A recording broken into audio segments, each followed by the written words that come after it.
Babes in Spyland. The Truth Hurts. Episode 4.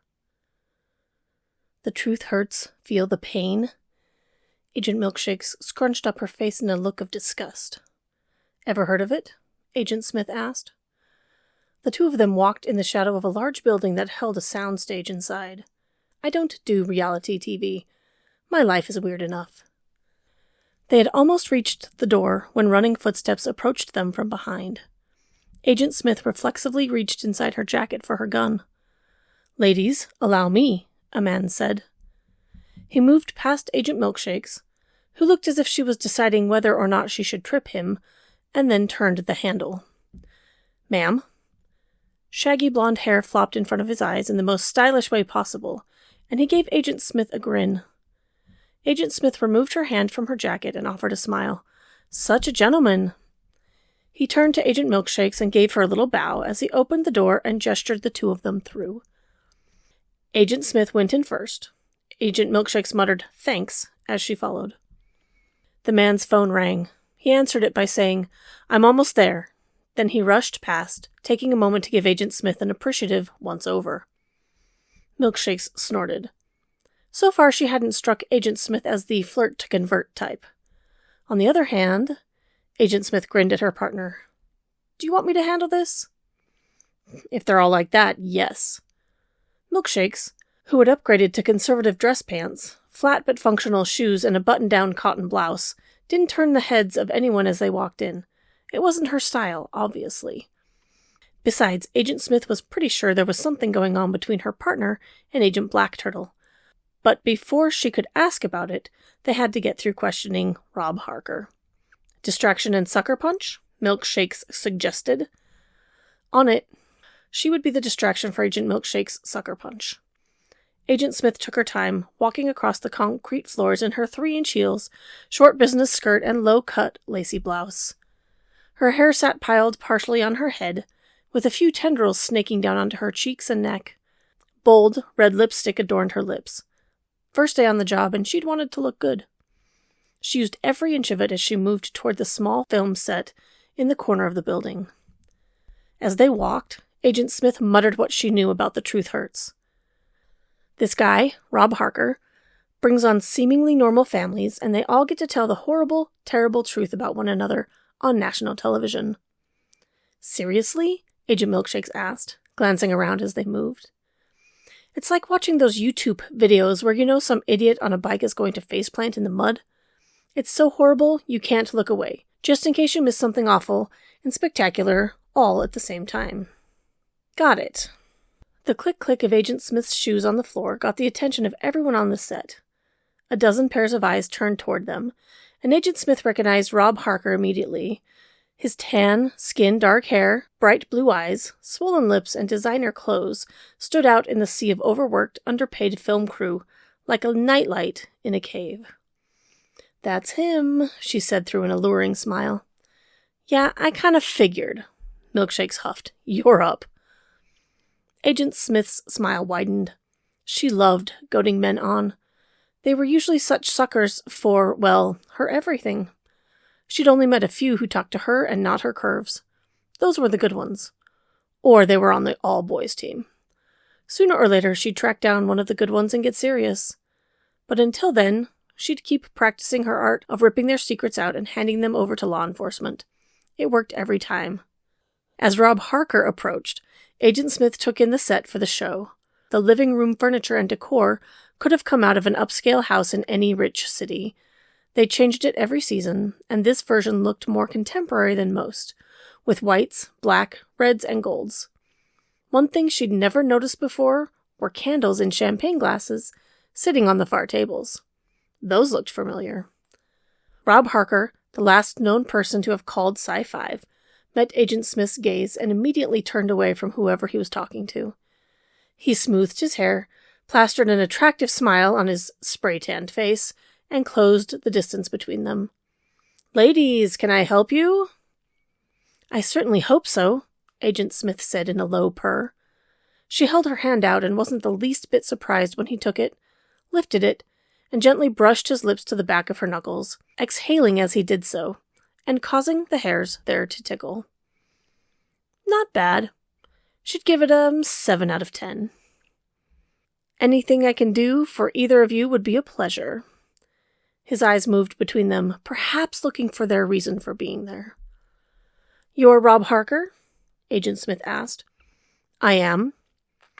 I'm Agent Smith, and this is my partner, Agent Milkshakes. Is there somewhere private we can talk? She asked, not pulling her hand away from him. His fingers were now gently caressing the back of her knuckles. Again, not bad, but still only a 7. If he was bothered by the fact that they were both agents of an undisclosed law enforcement organization, he didn't let it show. Of course. He stepped back, released his grip, and gestured toward a small trailer that sat nearby. Follow me. The rest of the film crew watched as they walked away. Agent Smith could practically feel the wave of hate that emanated from them. This place reeked of drama, and not just from the people who came on the show. Did you notice the candles? Agent Smith muttered to her partner. That and a lot of pissed off people. This show pretty much breeds that. Rob Harker walked briskly, oblivious to the animosity being shot at him like bullets. When he arrived at the trailer, he opened the door and gestured for them to enter.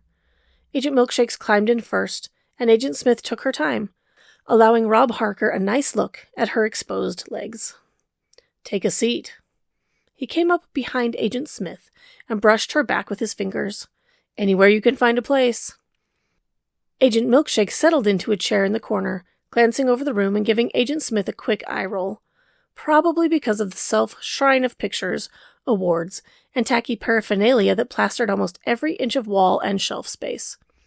Seriously, who needed an autographed bottle opener, a throw pillow, or a pair of orange boxers with Rob Harker's face on them? Agent Smith sat in a stiff-backed kitchen chair. She waited until Rob settled on a couch across from her before she crossed her legs.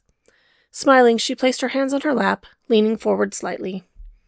What can I do for you two lovely ladies? Rob asked, slinging an arm across the back of the couch. We're here about a friend of yours. Agent Smith paused, for dramatic effect. Sci-5? Rob's perfect plastered-on smile wavered for a brief moment before it sprung back into place. What did he do this time? A hint of irritation laced the man's voice. Blow up a city block or something? Oh no, he hasn't done anything. Agent Smith fished around in her purse before coming out with a folded piece of paper. This one actually had pertinent information on it. She pulled the corners apart and glanced at the list. He's missing, and his phone records show that you were the last person he talked to.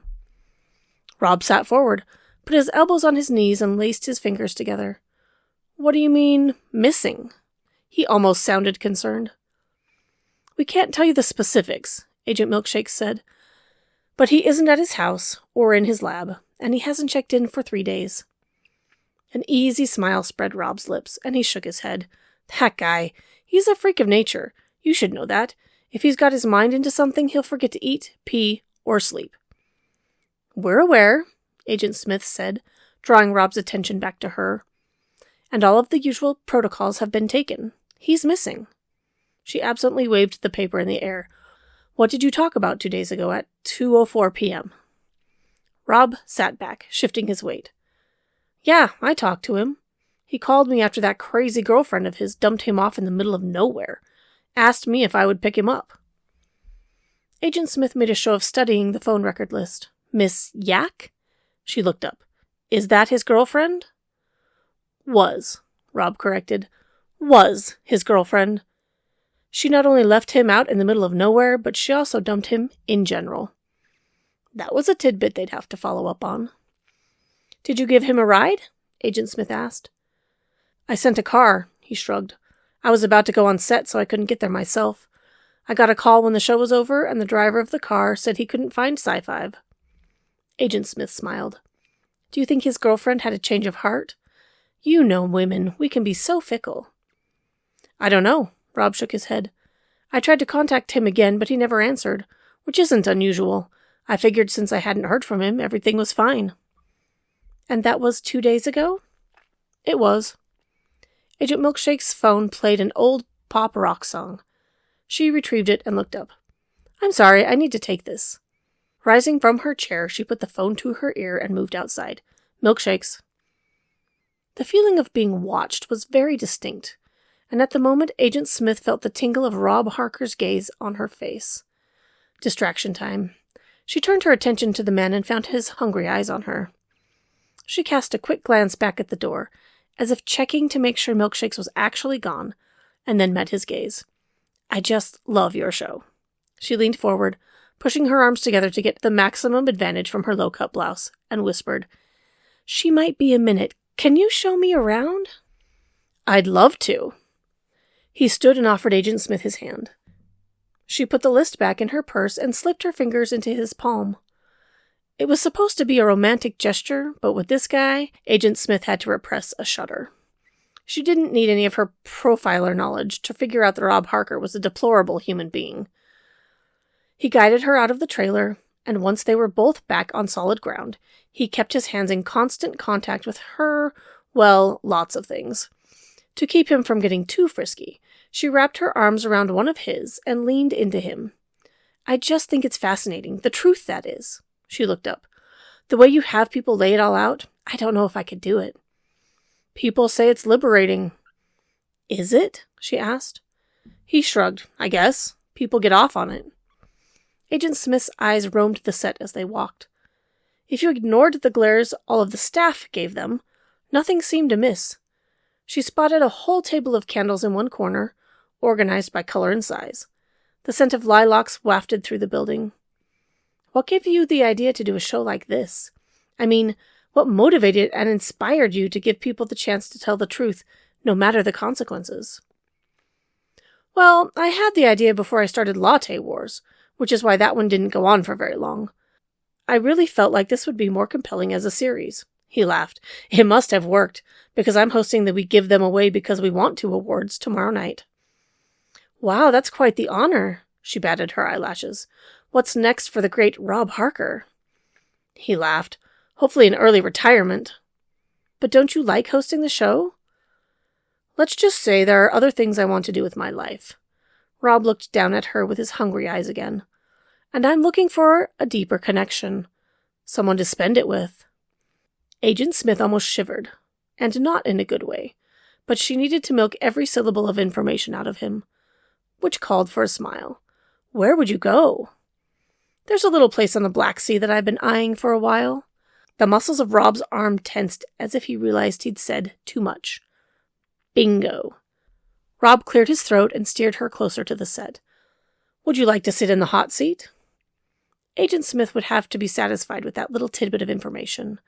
If she pushed now, he'd notice. So she bit her lip and gave him a sheepish look. "Yes?" He laughed and led her onto the fake living room set. "Be my guest." Disentangling herself, Agent Smith took her time walking to and then sitting in the chair, an enormous bright red overstuffed thing that made her feel like a little kid. Her eyes roamed around, looking for anything that might be out of place or be a clue.